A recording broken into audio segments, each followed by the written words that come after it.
গুরু বাবার চরণে আমার শতকোটি দণ্ডবত প্রণাম। সকল গুরু ভাই বোনের চরণে আমার শতকোটি দণ্ডবত প্রণাম। আমি জয়ী চক্রবর্তী কলকাতার সিটির মোড় থেকে বলছি। আমাদের গুরু বাবার অপার লীলা তা ভাষায় প্রকাশ করা যায় না। তাও বাবা যা বলাচ্ছেন তাই বলবো। শ্রদ্ধেয় অসীমদার বাড়ি আমার বাড়ি থেকে খুবই কাছে ছিল। একদিন হঠাৎ সুমনা আমাকে বলে, অসীমদার স্ত্রী, যে আমার বাড়িতে 108 বছর বয়সে একজন মহাপুরুষ আসছেন, তুমি এসো, তাকে দর্শন করবে। আমি তো ভেবেছিলাম কোনো সাধু বাবা টাবা হবে। আমি সঙ্গে সঙ্গে বললাম যে হ্যাঁ হ্যাঁ আমি যাব, আমি দর্শন করবো গিয়ে তাকে। গিয়ে তো আমি হতবাক হয়ে গেলাম। 108 বছর বয়স তো বোঝাই যাচ্ছে না, একদম সাধারণ একটা পোশাক পরা। সেই দিন থেকেই আমার বাবার কাছ থেকে দীক্ষা নেওয়ার ইচ্ছা জেগে গেছিল। আমি এসে আমার আমার হাজবেন্ডকে তখন বললাম, আমার হাজবেন্ড তখন কলকাতায় ছিল। আমি বললাম যে একজন মহাপুরুষ এসেছে সুমনার বাড়িতে, চলো আমরা যাব ওনাকে দর্শন করতে। তো আমরা দুজনে 108 বছর তখন বাবার বয়স ছিল, তখন যে জন্মোৎসব হয়েছিল সেখানে আমরা দুজনে গেছিলাম। সেখানে তো দেখে আমার হাজবেন্ডেরও খুব ভালো লেগে গেছিল। মানে সেও আশ্চর্য হয়ে গেছিল যে এরকম একজন মানুষ, 108 বছর বয়স, তাকে তো বোঝাই যাচ্ছে না। তারপরে আমরা তখনই বাবাকে বললাম যে বাবা, আমরা দুজনে তোমার কাছ থেকে দীক্ষা নেব। তো বাবা বললেন যে ঠিক আছে, তাহলে শ্রদ্ধেয় পূর্ণানন্দ মজুমদারের বাড়ি সল্টলেকে, সেখান থেকে আমাদের দীক্ষা নিতে বললেন 2004 সালে। আমি তখন, আমার হাজবেন্ডের তো ট্রান্সফারেবল চাকরি, তো তখন আমি সেজন্য বাবার খুব একটা সঙ্গ করতে পারিনি। কিন্তু বাবা কলকাতায় আসলেই আমি যেতাম। বাবা যেখানেই যেত, যার বাড়িতেই যেত, বাবা আমি সেখানেই যেতাম। বাবার লীলা অপার। সে সুমনার বাড়ি হলেও যেতাম, তন্দ্রাদির বাড়ি, সেনদার বাড়ি, সবার বাড়ি আমি যেতাম। আমাকে বাবা সুমনার বন্ধু বলেই চিনতো। আমার বড় মেয়ে তখন ক্লাস 8-এ পড়ে। হঠাৎ ওর একটা খুব বিরল একটা অসুখ দেখা দেয়। আমি বাড়ির পাশে অনেক ডাক্তার দেখিয়েছিলাম, কেউ ওর অসুখ ধরতে পারেনি। আমার হাজবেন্ড তখন হিমাচল প্রদেশে থাকতো।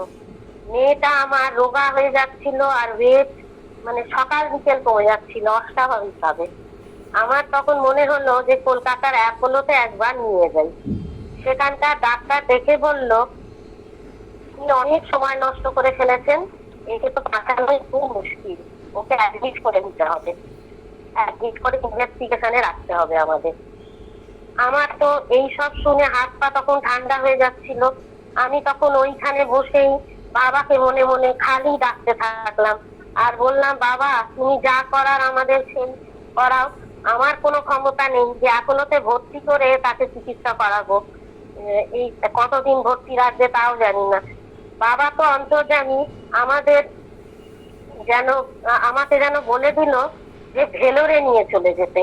আমি তখন ওইখানে বসেই, হাসপাতালে বসেই শ্বশুর মশাইকে ফোন করে বললাম, বাবা বাবা তুমি কালকেই ভেলোরে যাব, তুমি টিকিটের দেখো টিকিট পাও কিনা। তো টিকিটও পাওয়া গেল। আমার হাজবেন্ড তখন হিমাচলে, আমি সেখানেও ফোন করলাম, সেও ছুটি পেয়ে গেল, টিকিটও পেয়ে গেল। তো আমরা তখন ভেলোরে চলে গেলাম। আমার কোনো ডাক্তারের অ্যাপয়েন্টমেন্টও করা ছিল না, আমি কিচ্ছু জানি না ভেলোরের। বাবার এমনই কৃপা যে সঙ্গে সঙ্গে আমার মেয়েকে এমার্জেন্সিতে ভর্তি করে নিল। সেখানকার ডাক্তার ওষুধ দিল।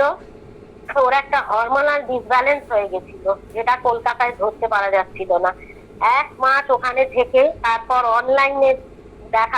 অনলাইনে চিকিৎসা করলাম। 1 বছরের মধ্যে পুরো সুস্থ হয়ে গেল, ওষুধও আর খেতে লাগেনি। মেয়েটা আমার অঙ্কে একদম ভালো ছিল না, খুব ভয় পেত। বাবাকে বলতে সঙ্গে সঙ্গে বাবা শ্রদ্ধেয় অশোক কুমার বসু দাদার কাছে ওকে নিয়ে যেতে বললো অঙ্ক করানোর জন্য, অঙ্ক শেখার জন্য। বাবা সব সময় চেষ্টা করতো কিভাবে সমস্যা সমাধান করা যায়। তো আমি গিয়ে নিয়ে যেতাম 2 দিন সিটির মোড় থেকে গড়িয়ায় অশোকদার বাড়ি ছিল। আশ্চর্য রকম ভাবে ও ভালো ফলও করলো অঙ্কে আইসিএসসিতে, জানি না কিভাবে, গুরুর কৃপায়। বাবা বলেছিল ওকে ল নিয়ে পড়াতে, তাহলে আর অঙ্ক থাকবে না, ও পারবে। তো তাই পড়ে ও এখন কর্পোরেট একটা লয়ার হয়েছে। করোনার আগে থেকেই আমার হাজবেন্ডের 2019 সাল থেকেই চাকরি নেই, চাকরিটা চলে গেছিল। আমার সংসারে আমরা তখন 6 জন, শ্বশুর শাশুড়ি, আমার 2 মেয়ে আর আমরা 2 জন। বাবাকে খালি ডাকতাম যে বাবা একটা চাকরি তুমি পাইয়ে দিও। কলকাতায় এলে বাবার কাছে কাঁদতাম গিয়ে, আর বাবাকে খালি বলতাম বাবা তুমি একটা চাকরি পাইয়ে দিও। বাবা আমাকে খালি বলতো জব করো সব হয়ে যাবে। ঠিক তাই, কোনোদিন কোনো খাওয়া দাওয়ার আমার কোনোদিনও অভাব হয়নি, কোনোদিনও বুঝিনি যে আমার হাজবেন্ডের চাকরি নেই। বড় মেয়ের বিয়ে হঠাৎ ঠিক হলো, সেটাও 2021, তখনও করোনায় 250 জনই অ্যালাউ করেছিল সরকার থেকে, তখন আমার হাজবেন্ডের চাকরি নেই। বাবা এসেছিল তখন চন্দ্রাদির বাড়িতে, আমরা গেছিলাম বাবাকে নিমন্ত্রণ পত্র দিতে।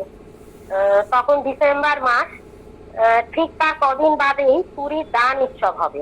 ওই জন্য আমরা একটু দানের জন্য কিছু অর্থ নিয়ে গেছিলাম বাবাকে দেবো বলে। বাবা তো অন্তর্যামী, তিনি তো জেনে গেছেন যে মেয়ের বিয়ে ঠিক হয়েছে।